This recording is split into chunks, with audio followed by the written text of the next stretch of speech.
Deus tem planos para cumprir em nossas vidas. Essa é a mensagem de toda a Bíblia e é isso mesmo que estamos estudando aqui no Encontro com a Palavra, escrito pelo pastor Dick Woodward e narrado pelo pastor Edson Bruno. Fique atento a mais um programa que o Ministério Cooperativo Internacional leva a você. Com você agora, pastor Edson Bruno.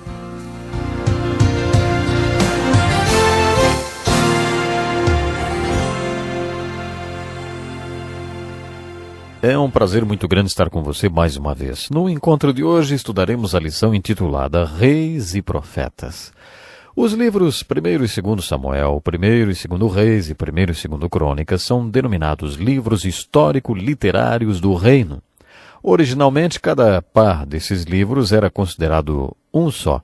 Portanto, 1º e 2º Reis eram chamados apenas de reis. Eles contam a história dos reis que reinaram sobre Judá e sobre Israel. Assim, em 1º e 2º Samuel, o principal conceito abordado nos livros de reis é o reino de Deus. Como já destaquei, é mais fácil entender este conceito do Velho Testamento do que no Novo Testamento, embora também seja muito importante no Novo Testamento. Os livros do reino vão nos preparar para o estudo do Novo Testamento.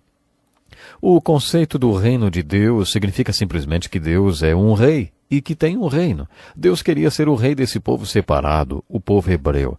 Se os filhos de Israel tivessem aceitado o plano de viverem sobre o reinado de Deus, o reino de Deus seria geográfico e literalmente na terra. Mas no livro de 1º Samuel, os filhos de Israel disseram que não queriam mais esse plano e rejeitaram Deus como seu rei. Os reis de Israel, descritos nos livros de 1º e 2º Reis, não foram a vontade orientadora, mas a vontade permissiva de Deus. Os livros de 1º e 2º Reis falam sobre o reino resultante da vontade dos filhos de Israel, de não terem mais Deus como rei. Deus queria que eles fossem o reino de Deus, mas os filhos de Israel quiseram um reino humano. Eles quiseram ter os seus próprios reis.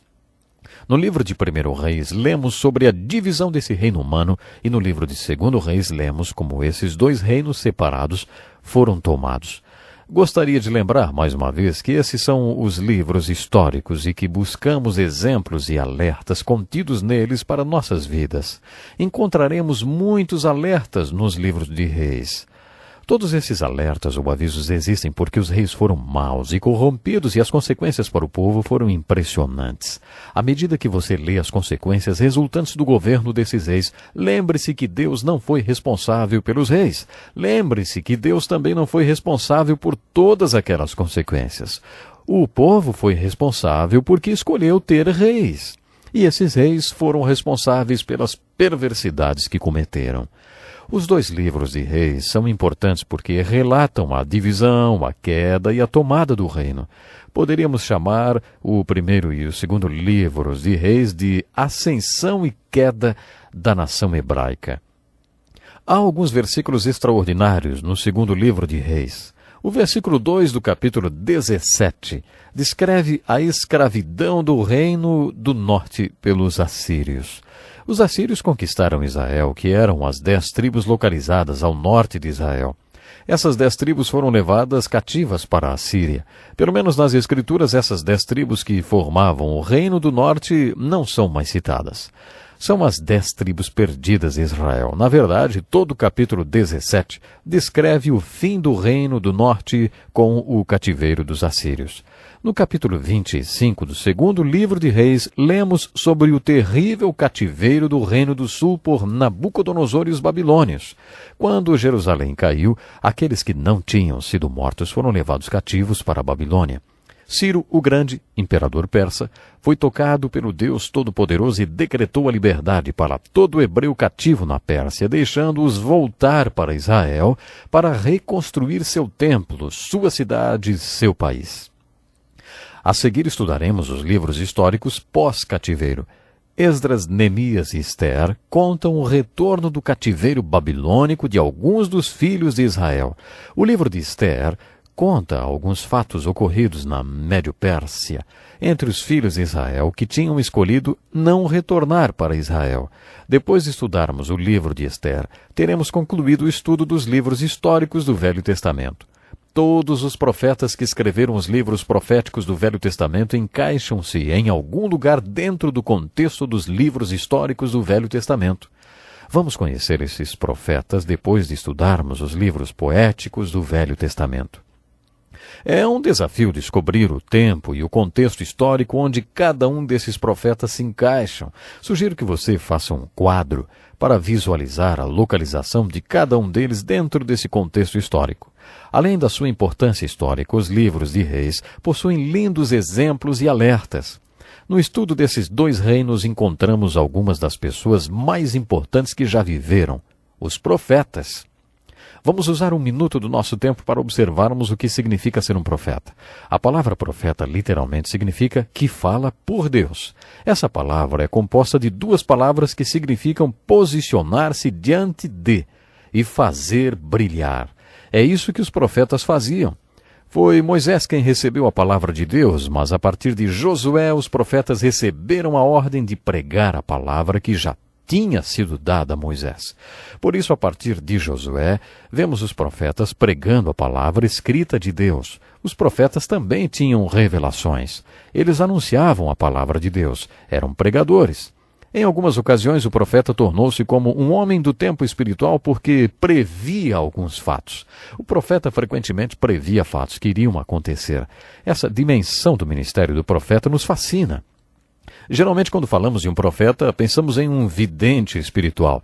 Apesar dessa parte do ministério do profeta ser fascinante, essa dimensão de previsão do futuro consistia uma porção relativamente pequena de seu ministério.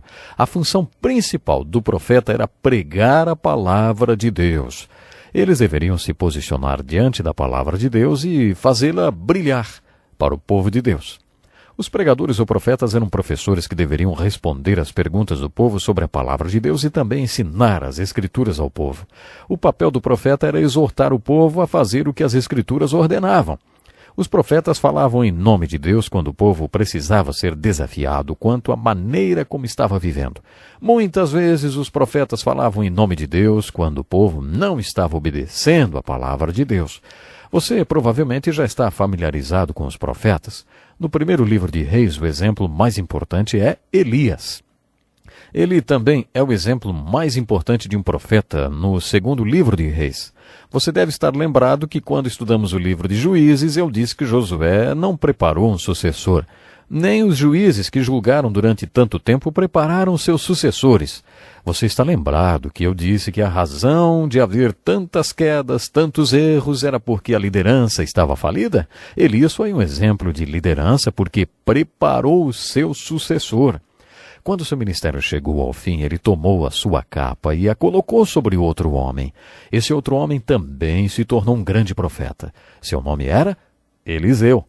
2 profetas maiores serão reconhecidos e vão receber maior destaque no nosso estudo dos livros de Reis, mas eu quero enfatizar a importância de não se omitir nenhum dos profetas menores que não são tão conhecidos. No primeiro livro de Reis, capítulo 22, conheceremos um dos meus preferidos.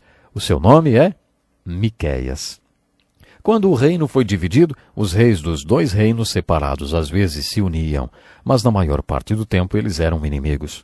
Quase todos os reis do reino do norte eram iníquos e apóstatas.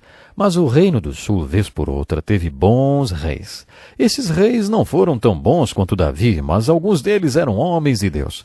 Ezequias, Josafá e Josias foram reis bons. Apesar de eu nunca ter entendido por quê, quando estava em treinamento, uma das minhas tarefas quando estudava a história dos hebreus era decorar os nomes de todos os reis de Israel e Judá, a época em que eles reinaram e se tinham sido reis bons ou maus. Todos os reis de Israel foram maus, e apenas alguns poucos que reinaram de Judá foram bons. Por isso eu decorei a lista dos reis que foram bons. Todos os outros reis tinham sido maus. Isso facilitou o meu trabalho. Em 2 Reis, capítulo 21, o rei do reino do norte, Israel, e o rei do reino do sul, Judá, fizeram uma reunião de cúpula. O rei do reino do norte era Acabe, era iníquo. Josafá era o rei do reino do sul. Josafá era uma mistura de bom e mal. Quando esses 2 reis se reuniram, Acabe desafiou Josafá. Ele disse: Os assírios ainda ocupam a região de Ramote Gileade. Por que você não manda o seu exército junto com o meu para recuperar Ramote Gileade? Você pode se perguntar o que aqueles dois reis estavam fazendo juntos.